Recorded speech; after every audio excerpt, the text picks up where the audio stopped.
प्रत्यक्ष इंग्लिश शिकण्यापूर्वी आपण त्यातील काही महत्त्वाच्या गोष्टी पाहू. इंग्रजीमध्ये मॅनर्सला अतिशय महत्त्व आहे. दैनंदिन जीवनात आपण जेव्हा एकमेकांना भेटतो तेव्हा आपण नमस्कार असं म्हणतो. मग आपण कधीही भेटू, पण इंग्लिशमध्ये प्रत्येक वेळेनुसार नमस्कार करण्याची पद्धत बदलत जातात. याशिवाय आपल्या घरी कोणी आल्यावर किंवा निरोप घेताना किंवा इतर गोष्टींसाठी जे आपण दिवसभरात करतो त्यासाठी वेगवेगळे शब्द आहेत. ते आपण शिकून घेऊ, कारण हे शब्द आपल्याला प्रत्यक्ष बोलताना वापरायचे आहेत. शिवाय या भाषेमध्ये उच्चाराला अतिशय महत्त्व आहे. तुम्ही जो उच्चार करता त्याच्यावरून तुमच्या भावना समजतात. पहा, फॉर एक्झाम्पल, आपण जेव्हा प्रत्यक्ष भेटतो तेव्हा आपण काय बोलतो? हॅलो. त्याचं स्पेलिंग काय? HULLO. हॅलो. हॅलो म्हणजे नमस्कार. Hello, HALLO. हॅलो. हॅलो म्हणजे पण नमस्कार.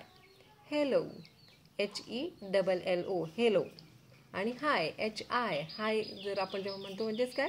नमस्कार करतो. पहा, आपण एका नमस्कारासाठी इंग्रजीमध्ये त्याला 4 प्रतिशब्द आहेत. म्हणजे हॅलो, हॅलो, हेलो, हाय. हे सगळे प्रनाउन्सिएशन्स आहेत आणि हे प्रनाउन्सिएशन्सवरून कळतं की आपल्याला काय भावना व्यक्त करायची. आपण एखाद्याला रूडली बोललो हॅलो तर कसं होणार आहे? त्याचा अर्थ वेगळा होणार आहे. म्हणजे आपल्या मनात वेगळ्या भावना आहेत आणि आपण एक्सप्रेस वेगळ्या करतो आहोत. त्यानंतर आपल्याला कोणी महत्त्वाचं भेटलं तर उदाहरणार्थ आपण सकाळी भेटलो. प्रत्येक वेळेस आपण मराठीमध्ये काय बोलतो? नमस्कार, राम राम असं बोलतो. पण इंग्रजीमध्ये आपल्या ज्या वेळा आहेत, म्हणजे सकाळ आहे, दुपार आहे, संध्याकाळ आहे किंवा रात्र आहे, या 4ही वेळेस आपण वेगवेगळे शब्द वापरतो, वेगवेगळे ग्रीटिंग्स देतो किंवा वेगवेगळ्या पद्धतीने नमस्कार करतो. पहा, आता आपण सकाळी भेटतो तेव्हा काय बोलतो? Good morning. गुड मॉर्निंग म्हणजे काय? शुभ सकाळ. दुपारी भेटलो तर काय म्हणणार आपण? Good afternoon. संध्याकाळी भेटलो तर गुड इव्हिनिंग. आणि रात्री जर भेटलो, हा निरोप घेण्याचा शब्द आहे गुड नाईट. जेव्हा आपण निरोप घेतो तेव्हा आपण काय बोलतो? Good night. असे वेगवेगळे शब्द इंग्रजीमध्ये वापरले जातात. मराठीमध्ये आपण एकच शब्द वापरतो किंवा त्याला वेगवेगळं राम राम, नमस्कार असं बोलतो. पण इंग्रजी बोलताना हे लक्षात ठेवायचं की आपण कुठल्या वेळेस भेटलो आहोत, कुठली वेळ आहे, त्यावेळेस आपण तशा पद्धतीचा शब्द वापरायचा आहे. किंवा आपण भेटल्यावर काय बोलतो? How are you. कसे आहात तुम्ही? मग त्याचं उत्तर काय आहे? Fine, thank you.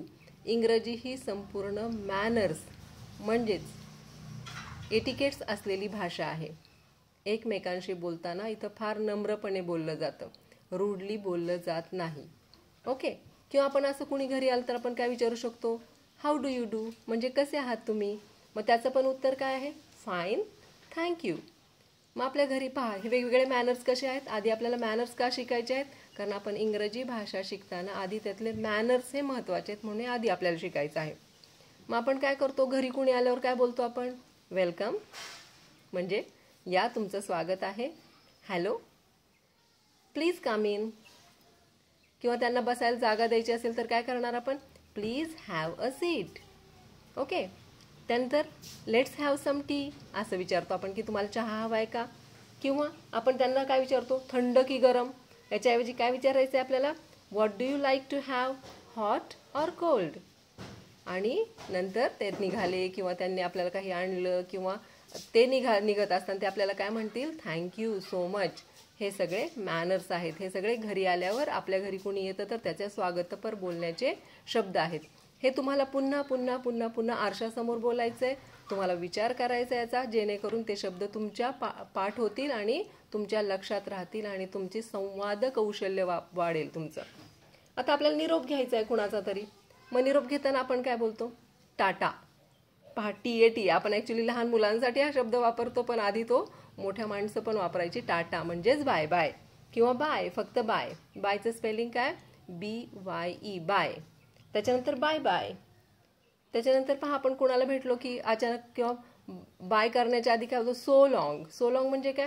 खूप दिवसांनी भेटलेलो आहोत आपण आणि आता बाय करतो आहोत. किंवा सी यू अगेन. आपण पुन्हा भेटूया. सी यू किंवा म्हणजे पुन्हाच भेटूया. Have a nice time. हे निरोप घेताना बोलायचं असतं, भेटल्याबरोबर बोलायचं नाही. आणि गुड नाईट हा शेवटचा शब्द. गुड नाईट म्हणजे काय? शुभरात्री. कारण त्याच्यानंतर आपण परत भेटणार नसतो. त्याच्यानंतर एखाद्याचं अभिनंदन किंवा कौतुक करायचं आहे आपल्याला तर काय शब्द वापरतो आपण?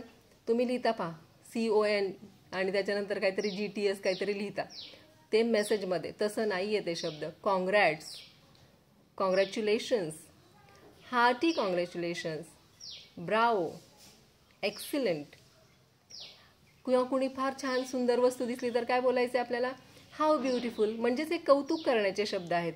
How sweet, wonderful, marvellous. पहा, इंग्लिशमध्ये आरचा उच्चार जास्त स्पष्ट करायचा नाही.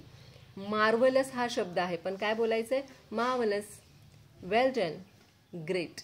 हे शब्द आपण काय करतो? अभिनंदन किंवा कौतुक करताना वापरतो. त्याच्यानंतर सदिच्छा देताना, सदिच्छा म्हणजे काय? गुड विशेष. गुड विशेष देताना आपण कुठले शब्द वापरतो? पहा, एखाद्याचा वाढदिवस आहे तर आपण काय बोलणार? हॅपी बर्थडे टू यू, म्हणजे तुला वाढदिवसाच्या खूप खूप शुभेच्छा. किंवा अजून काय बोलतात? Many many happy returns of the day, म्हणजेच काय? हा दिवस तुझ्या आयुष्यात वारंवार येऊ. याचा अर्थ काय? तुझं आयुष्य खूप वाढो. हे सगळ्या सदिच्छा देण्याच्या पद्धती आहेत. इंग्रजी ही सदिच्छा देण्याची भाषा आहे. आपल्याला चांगले शब्द शिकायचे आहेत. ओके. त्याच्यानंतर एखादा परीक्षेला निघाला किंवा एखादं चांगलं काम करतो तर आपण काय बोलतो त्याला? All the best. किंवा न्यू इयर आहे तर हॅपी न्यू इयर. त्याच्यानंतर जर मोठे भेटतील किंवा कुणी असेल तर आपण त्याला काय बोलतो? गॉड ब्लेस यू, म्हणजे देवाचा तुझ्यावर सदैव आशीर्वाद असू दे. एखाद्याचा आभार मानताना काय वापरतो आपण? थँक्यू. मग त्याला प्रत्युत्तर देताना काय करतो? आभार मानताना आणि आभार स्वीकारताना दोघांसाठी पण वेगवेगळे शब्द आहेत. पहा, थँक्यू. आभार स्वीकारताना काय बोलणार आपण? नो मेन्शन प्लीज, म्हणजे याची काही गरज नव्हती, माझं हे कर्तव्य होतं.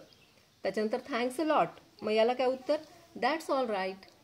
किंवा थँक्स अ लॉट, थँक्स, त्याला काय बोलतं? You are welcome. हा शब्द छान आहे. यू आर वेलकम बोलणं हे आजकालची पद्धत आहे आणि चांगले मॅनर्स वाटतात. कुणी म्हणालं थँक्यू तर काय बोलायचं? You are welcome. कुणाचं दुःख आहे, खेद आहे, आपल्याला सॅड वाटते तर आपण काय बोलणार? पहा, सॉरी किंवा व्हेरी सॉरी किंवा सो सॉरी. या तिन्हीपैकी कुठलाही शब्द वापरला तरी तुम्हाला दुःख झालंय असं वाटतं. ओके. एखाद्याला विनंती करायची आहे आपल्याला काहीतरी, तर इंग्रजीमध्ये विनंती करण्यासाठी प्लीज हा शब्द आहे. आता समजा आपल्याला एखाद्याचं पुस्तक हवं आहे तर आपण काय बोलणार? Please lend me your book, म्हणजे तुझं पुस्तक मला थोड्या वेळासाठी देतोस का? किंवा kindly do this much for me, माझ्यासाठी कृपा करून हे करशील का? किंवा प्लीज हा शब्द इंग्रजीमध्ये वापरला जातो. पहा, आज आपण काय शिकलेलो आहोत? सगळे मॅनर्स. इंग्रजीमध्ये जे कधी कुठे कुठले शब्द वापरायचे ते आपण शिकलेलो आहोत आणि हे मॅनर्स आपल्याला डे टू डे लाईफमध्ये वापरायचे आहेत.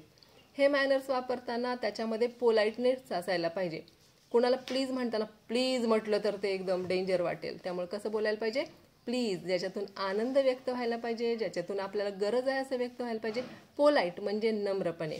इंग्रजी ही नम्रपणे बोलण्याची भाषा आहे. याच्याबरोबरच मी तुम्हाला PDF पाठवते मुळाक्षरांची.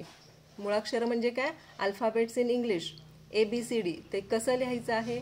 छोटी लिपी, मोठी लिपी, आणि त्याचबरोबर त्यांचे काना, मात्रा, वेलांटी, उकार याची PDF सेंड करते. तुमचं काम काय आहे आता? ती PDF पाहायची आहे आणि त्या PDF मधून तुम्हाला ती अक्षरं लिहायची आहेत. अल्फाबेट्स नीट लिहिता यायला पाहिजे. जर तुमचं रायटिंग स्किल वाढलं तर तुमची वोकॅब्युलरी वाढणार आहे आणि जर वोकॅब्युलरी वाढली तर तुम्हाला बोलता येणार आहे. ओके. थँक्यू.